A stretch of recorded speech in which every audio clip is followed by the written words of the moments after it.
सन्मान्य अध्यक्ष महोदय, राज्याचे उपमुख्यमंत्री तथा अर्थमंत्री यांनी आपल्या समोर त्यांनी त्यांच्या कारकिर्दीमधला 11वा अर्थसंकल्प मांडलेला आहे। आता जयंतराव पाटील सन्माननीय त्यांचं भाषण झालं आणि त्याच्यावर काही टीका टिप्पणी केली। त्यांनी सुद्धा 10 अर्थसंकल्प मांडलेले आहेत। आता त्यांना सुद्धा माहिती आहे, काही वेळा त्यांनी सांगितलं, मला सुरुवातीला सांगायचं आहे की या बाबतीमध्ये चांगलं काम असलं तरी विरोधी पक्ष नेते किंवा विरोधी पक्षाचे असामान्य सदस्य हे विरोध करणार, पण त्यातल्या काही गोष्टी ज्या आहेत त्या एक व्हिसल ब्लोअर म्हणून जे की जागा करण्याची एक पद्धत आहे किंवा आपण कुठे चाललोय याच्याकडे अधिक लक्ष जे आहे वेधण्याचं काम जे आहे सदस्य करत असतात। त्यामुळे त्याची गांभीर्याने दखल घेणं हे सुद्धा आवश्यक आहे असं मला वाटतं।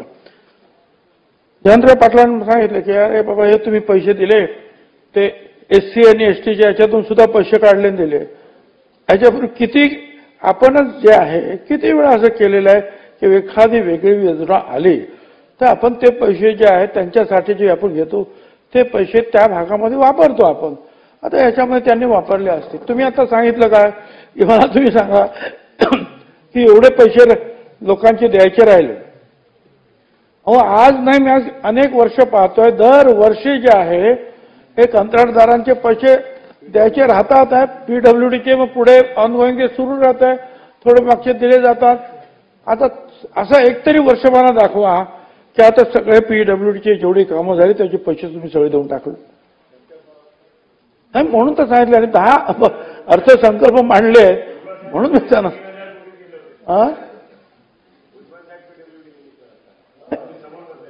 पूर्वीची गोष्ट वेगळी। पूर्वी जरा काय म्हणतात कर्ज झालं तर फार मला आठवतं की 1996 मध्ये बीजेपी आणि शिवसेनेचं सरकार होतं आणि त्यावेळेला पहिल्यांदा जे आहे कर्ज हा विषय आला आणि मी विरोधी पक्षनेता होतो वरच्या हाऊसमध्ये आणि मी सांगितलं की महाराष्ट्र जो आहे या कर्जाच्या विळख्यामध्ये चाललाय। त्यावेळेच्या मुख्यमंत्र्यांनी उत्तर दिलं होतं की कर्ज घेतलं नाही तर विकास कामं होणारच नाहीत, आपले विकासासाठी कर्ज हे घ्यावंच लागेल। हे त्यावेळेचे स्वर्गीय सन्माननीय मुख्यमंत्री मनोहरपंत जोशी यांनी मला त्यावेळेला उत्तर दिलं होतं। पण त्यानंतर जे आपण पाहतो की हे सगळं वाढतं हे तर खरंच आहे।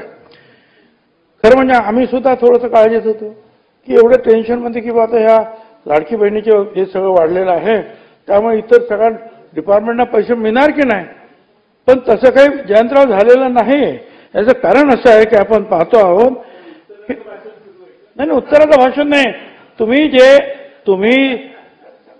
पुढे मी बोलतो ना, पुढे काय बोलायचं आहे ते तुम्ही अगोदर जे बोलता, आता तुमच्या लाईनमध्ये आलेलो आहे ना। अहो 20,000 कोटी रुपये त्यांनी ठेवलेत ना पीडब्ल्यूडी साठी, आरडीटी साठी 11,500 कोटी ठेवलेले आहे, ऊर्जासाठी 21,500 कोटी ठेवलेले आहेत। दोन्ही बाजूने आपण बोलणार आहोत खर्च का झाला नाही आणि कर्ज का वाढ। आता खर्च का झाला नाही तर 2 निवडणुका झाल्या, त्याच्यामध्ये 4-6 महिने जे आहे खर्च करू शकलो नाही म्हणून खर्च झाला नाही। परंतु त्याच वेळेला जे आहे आपण हे सांगितलं की तुम्ही आता 33,000 कोटी दिले आणि 36,000 कोटी ठेवले। शेवटी हा तुम्हालाही कल्पना आहे, अंदाज आहे ना, कमी जास्त झालं तर संख्या काही कमी आता जास्त होणार असं काही मला वाटत नाहीये, कारण त्यांनी जे कमी व्हायचं आहे त्यांनी स्वतःहून त्याच्यातून काही लोकांनी माघार घेतलेली आहे। पण याच्यामध्ये काही चांगली कामं सुद्धा झालेली आहेत। आता हे 7,57,575 कोटी 94,23,000 रुपयाचा अर्थसंकल्प, त्याच्यामध्ये 7,20,00,000 कोटी रुपये खर्चासाठी आहे। आता ह्या सगळ्या जरी हे खर्च जरी वाढले असले लाडकी बहिणीसारखे, तरी शेतकरी, महिला, युवक यांच्यासाठी काही महत्त्वाच्या गोष्टी सुद्धा आपण केलेल्या आहेत। पण एक मी ज्यावेळेला पाहायला गेलो आणि आपण जे म्हटलं की ह्या राज्याचं 23-24 दरडोई उत्पन्न 2,78,681 आणि 24-25 दरडोई उत्पन्न अपेक्षित पुढे 3,09,340 आहे. पण मी जेव्हा इतर राज्याचं पाहतो जयंतराव, तेव्हा तेलंगणाचं आजचं जे आहे दरडोई उत्पन्न 3,56,564 रुपये आहे एक नंबरला. 2 नंबरला कर्नाटक आहे 3,32,926 रुपये. 3 नंबरला तामिळनाडू आहे 3,15,220 रुपये. 4 नंबरला गुजरात आहे 2,97,722 रुपये. आज आपण जे आहेत 2,78,600 5वा नंबर.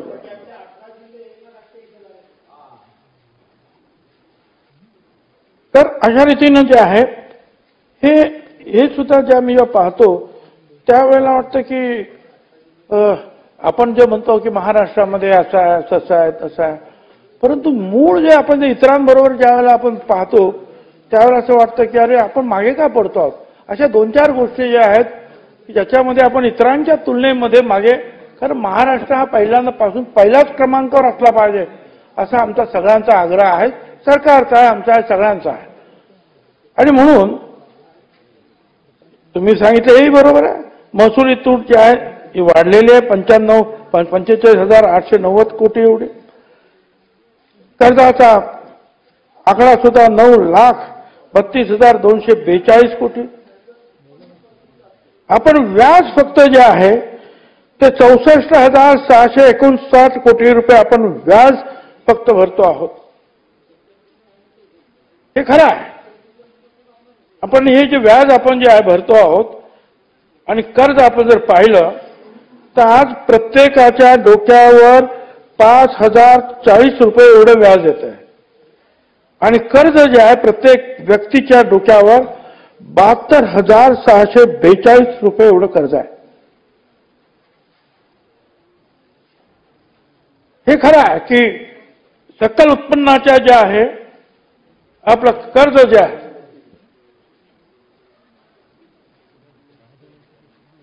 साधारण जे कर्ज जे आहे आणि आपली लोकसंख्या हे असं झालं तर असं 25% कर्ज जे आहे सकल उत्पन्नाच्या असावं. आता आपण मला वाटतं साधारणपणे 18 बिंदू काहीतरी पोहोचले 19% आहे आता. आणि यांनी सांगितल्याप्रमाणे खरं आहे की MSRD असेल, MMRD असेल किंवा इतर जे आहेत त्यांचे अर्थसंकल्प कधी आपल्याकडे काही येत नाही, परंतु त्यांचे सुद्धा जे आहेत खर्च जे आहेत हे फार मोठे आहेत. हे जर हा हे तर बरोबर आहे, गॅरंटी जर घेतल्याशिवाय जे आहे तुम्हाला पैसे कोण देणार. आणि यामध्ये जे आहे हे आता परत असं काय कारण आहे हे जर पाहिलं तर फार हा जो पण आपण जे म्हणतो तेव्हा मी इतरांचं जेव्हा पाहिलं किंवा इतरांची काय परिस्थिती आहे. आता तुम्हाला सांगतो असं आहे की तुम्ही म्हणाल की सरकारची बाजू घेतो. पंजाब 44% आहे. आपण 18 बिंदू सगळं काय आहे.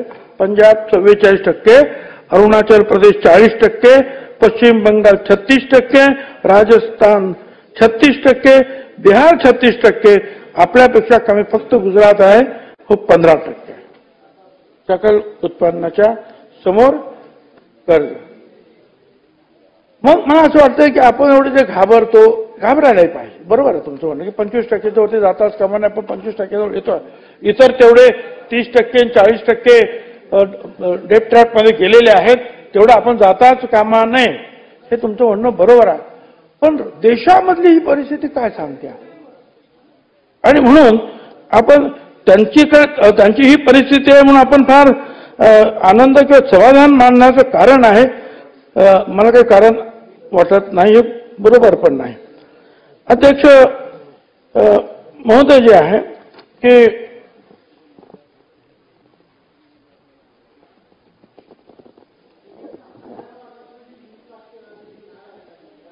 अरे नाही करू शकत ना.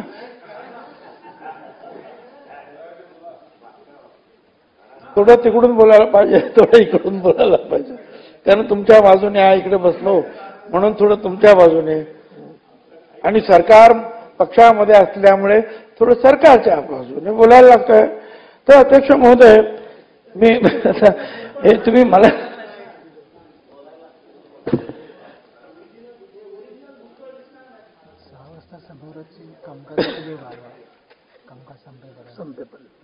अध्यक्ष महोदय, हे खरं आहे की या MSRDCचं जे आहे कर्ज जे आहे, जे आता कामं सुरू आहेत त्यांची 3,77,092 कोटीची MSRDC आणि MMRDAची 1,03,534 कोटी, अजून ते कामं आणखी वाढणार आहे. आता याची सुद्धा आपण हमी देणार आणि ते जर पकडलं तर मग आपल्यावरची जी आहे जबाबदारी जी आहे वाढते आहे, हे आपण लक्षात घेतलं पाहिजे. आर्थिक पाहणी अहवालाच्या मध्ये कृषी क्षेत्रामधली जे आहे ग्रोथ रेटच्या बाबतीमध्ये चांगलं म्हटलेलं आहे, आणि हा ग्रोथ रेट जो आहे हा 8.7 आहे आपला. उद्योगाचा जो आहे हा मात्र जो आहे थोडा कमी आहे, 4.9 आहे. आणि देशाचा विकास दर उद्योगाचा, मी काही चुकत नसेल तर जयंतराव, 6.5% आहे. पण उत्पन्नाच्या बाबतीमध्ये पाहिलं, हा ग्रोथ रेट जो आहे आपला कमी झाला उद्योगाचा, पण उत्पन्न जे उद्योग क्षेत्रातून आपल्याला मिळालं ते 7,48,925 कोटी आहे, आणि कृषी क्षेत्रातून 3,78,387 कोटी आहे. म्हणजे उद्योग क्षेत्रातून येणारा आवक जी आहे आपल्याकडे ही मोठी आहे, हे आपल्याला मान्य करावं लागतं. परंतु हे महत्वाचंच आहे, कारण आज सुद्धा शेतीवर जे आहे 60% जास्त लोक अवलंबून आहेत. त्यामुळे त्यांना आपण अधिक त्यांच्याकडे लक्ष देणं, अधिक त्यांना जे आहे कर्ज पुरवठा करणं हे आवश्यक आहे. एकतर अनेक अस्माने सुलताने या सगळ्या कष्टातून ते जातात, अवकाळी पाऊस नाही, भाव पडले, कांद्याच्या बाबतीत कालच मी आम्ही बोललो की काय परिस्थिती आहे, आणि अशा वेळेला जो आहे त्या कृषी क्षेत्रामध्ये कर्जाचा वाटा जो आहे आपल्याला जेवढा अधिक त्यांना मदत करता येईल तेवढी मदत जी आहे आपल्याला करायला पाहिजे. आपण अध्यक्ष महोदय, आतापर्यंत 6,45,000 कोटींची विदेशी गुंतवणूक आपल्याकडे आहे. आणि आता ह्या वर्षी मुख्यमंत्र्यांची जो टीम गेली त्यांनी जे सांगितलं 15 लाख कोटीपेक्षा जास्त गुंतवणूक येते. आता आपण ताबडतोब त्यानुसार विचारलं की मग ते 15 लाख कोटी रुपये आले, मग काय झालं? काय अरे आता ते आले, ते येतील, त्यांचे जे आहेत कामं सुरू होतील, मग त्यांना रोजगार मिळेल, मग त्याच्यातून राज्याची जी आहे आर्थिक स्थिती वाढेल. पण आपण त्यांना विचारतो 15 लाख कोटी आले असं म्हणतात, मग अशी परिस्थिती कशी? हे जे आहे ते काही बरोबर नाही. महाराष्ट्रामध्ये स्टार्टअप सगळ्यात अधिक आहेत, ही आनंदाची गोष्ट आहे. आणि आणखी काही सवलती किंवा अनुदान राज्य सरकारच्या माध्यमातून निर्माण झालं तर महाराष्ट्रात अजूनही नवीन नवीन स्टार्टअप जे आहेत तयार होतील. आपण राज्यातील कृषी पंप ग्राहकांना 7.5 HP पर्यंत मोफत वीज देतो आहोत. सौर कृषी वाहिनी योजना 2च्या माध्यमातून आपण सौर ऊर्जेचे प्रकल्प सुरू करतो आहोत. आता यातून सुद्धा जे आहे शेतकऱ्यांना दिवसा निश्चितपणे वीज मिळेल असं मुख्यमंत्र्यांनी सांगितलं. काल परवा सुद्धा काही, आणि आपण सुद्धा म्हणालात उपमुख्यमंत्री महोदय, की कोकणात उल्हास आणि वैतरणा नद्यांच्या खोऱ्यातून 54.70 TMC पाणी गोदावरी खोऱ्यामध्ये एकूण येईल. मी आज 15 वर्ष याच्यासाठी म्हणतो. एकदा तर वेलमध्ये जाऊन बसलेलो होतो, आठवतं आपला. कारण मराठवाड्याला जर पाणी आपल्याला द्यायचं असेल तर अध्यक्ष महोदय दुसरा काही मार्गच नाही. ते जे पाणी जे आहे पश्चिमेकडे वाहून जाणार आहे किंवा इतर राज्यात जाणार, तेच पाणी आपल्याला इथे आणलं पाहिजे. हे मी सातत्यानं सांगतो. जयंतराव आपल्याकडे खातं असताना आपल्याला सुद्धा सांगितलं होतं 1,00,000 कोटी रुपये लागले तरी हरकत नाही, ते कर्ज घ्या, परंतु जे आहे हे पाणी तुम्ही उचला. ते जे ना काय ते कालेश्वरम अमुक तमुक किती पाणी उचललं सगळं. आपल्याला त्याच्यापेक्षा कमी उंचीचं पाणी आहे ते उचलायला पाहिजे आणि ते काम आता आपण ते सुरू करतोय. बरं, त्याच्यासाठी मी काल सुद्धा सांगितलं की तुम्ही म्हणाला त्याप्रमाणे मांजरपाडा धरणाच्या माध्यमातून जे आहे बोगदा वगैरे जे 11 किलोमीटरचा ज्या डोंगराला आपण बोगदा तयार केलेला, प्रचंड मोठा बोगदा तयार केलेला आणि 160 किलोमीटर कॉन्क्रीट केलेला जो आहे कॅनॉल आता आपण तयार झालाय, तो कॅनॉल नेमका मराठवाड्याला जाऊन तिथे मिळतो, टच होतो आहे. म्हणजे तुम्हाला पुढची जे वाहन प्रक्रियेसाठी खर्च जो आहे हा लागणार नाही आहे. तुम्हाला फक्त ते पाणी उचलून जे आहे तिथे टाकायचं आहे आणि ते पाणी जे आहे तुम्हाला पुढे इतर ठिकाणाहून जातच आहे, पण तिथून जे आहे एवढं सगळं पाणी जे आहे तुम्हाला ते मिळणार. सभागृहाची वेळ कामकाज संपेपर्यंत चालू ठेवायची आहे. म्हणून माझी वेळ वेळ वाढवलाय माझ्यासाठी त्यांनी. म्हणून अध्यक्ष महोदय, आपल्या माध्यमातून उपमुख्यमंत्री महोदयांना माझं सांगणार आहे की अनेक वर्ष जे आपण या पाण्यासाठी लढा देतोय, आपण आता घोषणा केली आहे, त्याच्यावर पूर्ण लक्ष द्या. आपल्या राज्याचं उत्पादन वाढवण्यासाठी, शेतकऱ्यांचे प्रश्न सोडवण्यासाठी वारंवार मराठवाड्याचे उग्र होणारे प्रश्न जर थांबवायचे असतील तर हे सगळी जी काही कामं जी आहेत आपल्याला पूर्ण करावी लागतील आणि त्यातून जे आहे आपल्याला जवळजवळ मगाशी सांगितल्याप्रमाणे अगोदर तर तयारच होत नव्हते, म्हणाले नाही एवढं पाणीच नाही आहे, ते 20 TMCच आहे, ते 9 TMCच आहे. आम्ही किती दिवस सांगतोय की नाही, 55 TMC पाणी अजून त्या गोदावरी खोऱ्यात इथे आहे. त्या तापीच्या बाबतीमध्ये मी परत सांगतो तुम्हाला की अजूनही 99 TMC पाणी आपल्या हक्काचं जे आहे ते दुसऱ्या राज्यामध्ये जात आहे. 99 TMC पाणी ते आपण जर आणलं आपलं आणि ते हक्काचं पाणी आहे, आपण ते अडवू शकलो नाही. आपल्याला जे काही 110 TMC पाणी आपल्या वाट्याला आलं, 11 TMC पाणी आपण जळगावजवळ अडवलं, 99 TMC पाणी अजूनही जे आहे पलीकडे जात आहे. हे तुम्ही अडवा ना, हे आणा ना. पाण्याचं आपल्याकडे दुष्काळ संपून जाईल. आपण जे काही लोकांची आज ओरड आहे सगळी जी आहे ती थांबवायची असेल तर या बाबतीमध्ये सुद्धा आपल्याला विचार करावा लागेल. उपमुख्यमंत्री महोदयाने कुंभमेळ्याचा उल्लेख केला, पण कुंभमेळ्यासाठी आजच पैसे काय दिले तर काम सुरू होईल, नंतर काय देऊन चालणार नाहीये. मागच्या वेळेला सुद्धा मी स्वतः पालकमंत्री आणि PWD मंत्री होतो, त्यावेळेला सरकारनं अगोदरच पैसे दिले. त्यामुळे inner ring road, outer ring road, परत त्र्यंबकेश्वरचा रस्ता, शिर्डीचा रस्ता, पुण्याचा रस्ता सुरू केला होता. आपण मंदिरांना आपण दुरुस्ती केली होती, तिथे फ्युनिक्युलर ट्रॉलीज आपण केली.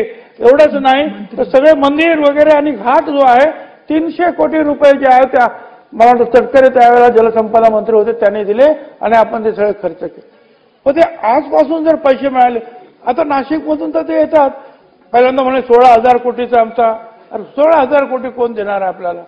मी मुख्यमंत्र्यांना सुद्धा सांगितलं की ते बाकी जाऊ द्या, परंतु भारत सरकारकडून सुद्धा आपल्याला काही मदत मिळाली पाहिजे.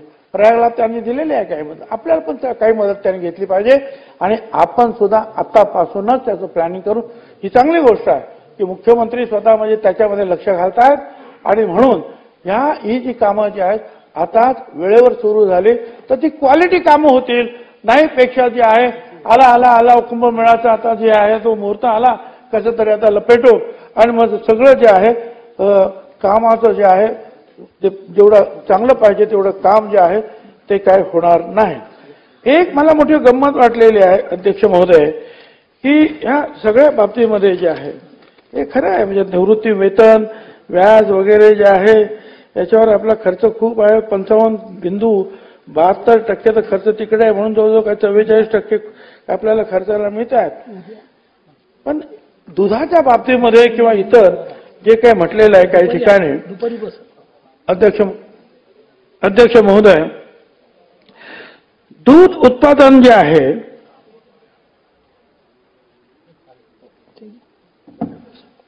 प्रति व्यक्ती जे आहे दुधाची उपलब्धता, जयंतराव तुमचं पण दूध आहे, ऐका आता, प्रति व्यक्ती दुधाची उपलब्धता 347 ग्रॅम प्रतिदिन आहे. राष्ट्रीय स्तरावरती 471 ग्रॅम प्रतिदिन आहे. म्हणजे आपल्यापेक्षा तुम्ही बघा, दूध संपूर्ण देशामध्ये प्रत्येकाला जास्त मिळते, 100 ग्रॅमपेक्षा जास्त मिळते दूध. आणि आपल्याकडे दूध खूप आहे, दूध खूप आहे, काय करायचं, काय करायचं, का असं होतं? तुम्ही जे आहे दुधाचे जे आहेत प्रोड्युसर्स वगैरे सगळे याचा विचार करा, काय असं का असं होतं? आपण देशामध्ये इतरांच्या मागे का? बाकी परत अंडी जे आहेत, आपली उपलब्धता जी आहे 62 अंडी प्रतिवर्ष आहे प्रत्येक माणसाला, आणि देशामध्ये जी आहे ती 103 अंडी आहे.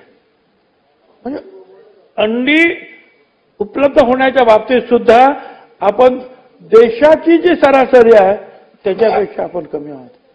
आणि आपण म्हणतो आपल्याकडे सगळं काय खूप आहे, सगळं खूप आहे, पण इतरांचं जे आपण पाहतो देश स्तरावर, तर हे आकडे जे आहेत हे सांगतात, हे आकडे जे आहेत थोडेसे जे आहेत आपल्या सगळ्यांना जे आहेत विचार करायला लावणारे असे आकडे आहेत. अध्यक्ष महोदय, मला कल्पना आहे की अनेक लोक बोलायचे आहेत, म्हणून मी अधिक न बोलता एक शेवटचे जे काही गोष्टी ज्या आहेत बोलतो आहेत की हे ठीक आहे. मी पुन्हा एकदा आपल्या माध्यमातून उपमुख्यमंत्र्यांना सुद्धा विनंती करणार आहे की शिवभोजन जे आहे ते गोरगरिबांचं 5 रुपये पण देत नाहीत, 2 लाख लोक जेवतात, आणि त्याच्यावर 2000 केंद्र, त्याच्यावर 2000 केंद्रामध्ये 10 माणसं असले तर ते बघा आता किती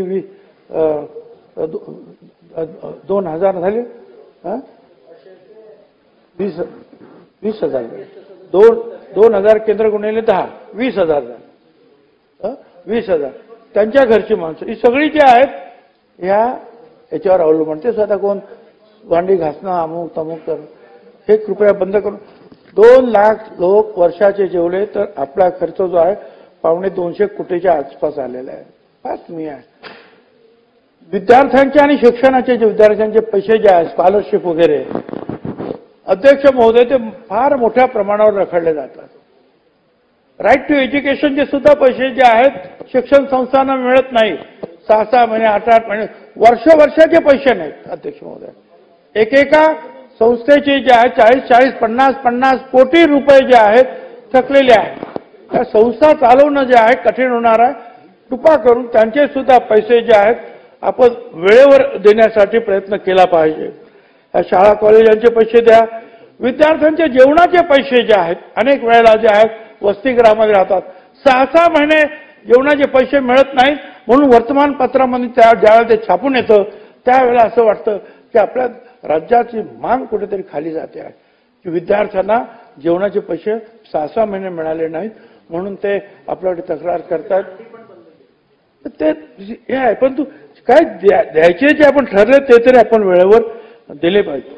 ज्येष्ठ नागरिकांचे पैसे ते वेळेवर द्या. निराधार योजनेचे पैसे ते वेळेवर द्या. पीडब्ल्यूडीची कामं थांबलेत, होय थांबलेली आहेत, त्यांना जे आहेत ती कामं कशी सुरू होतील त्याच्याकडे लक्ष द्या. आपण शिवसृष्टीसाठी अनेक ठिकाणी काही घोषणा केलेल्या आहेत. आपल्याच हस्ते जे आहे पहिल्या टप्प्याचं उद्घाटन एवढा शिवसृष्टीचं झालं आहे. त्याचं काम आता ते 4 एकरमध्ये ते काम आहे. त्याचे जे पैसे त्याला काही लागतात ते पैसे सुद्धा आपण द्या. विणकरांना प्रोत्साहन देण्यासाठी नागपूरला आपण एक अर्बन हट जे आहे काहीतरी घोषणा झालेल्या आहेत. आता पैठणीचे जे आहेत काम करणारे वगैरे सगळे जे आहेत हजारो लोक आहेत. 500 तर दुकानं झालेली आहेत त्या येवल्यामध्ये, आणि तेवढ्या प्रमाणामध्ये जे आहेत खेड्यापाड्यातून आता हातमाग आणि विणकाम सुरू आहे, तर तिथे सुद्धा एखादं अर्बन हट द्या. एकूण काय तर राज्यात मध्ये अडचणी आहेत, पण त्या अडचणीला तोंड देत जे आहे हा अर्थसंकल्प मांडण्यात आलेला आहे. आणि यातून जे आहे लाडकी बहिणीसारखा जो आहे हा उपक्रम हा एक मोठ्या खर्चाचा जो आहे तो याच्यामध्ये समाविष्ट झाल्यामुळे थोडीशी अडचण होणं हे स्वाभाविक आहे, परंतु तरी सुद्धा अतिशय सर्वसमावेशक असा अर्थसंकल्प उपमुख्यमंत्र्यांनी मांडलेला आहे. त्याबद्दल मी त्यांना धन्यवाद देतो आणि थांबतो. धन्यवाद.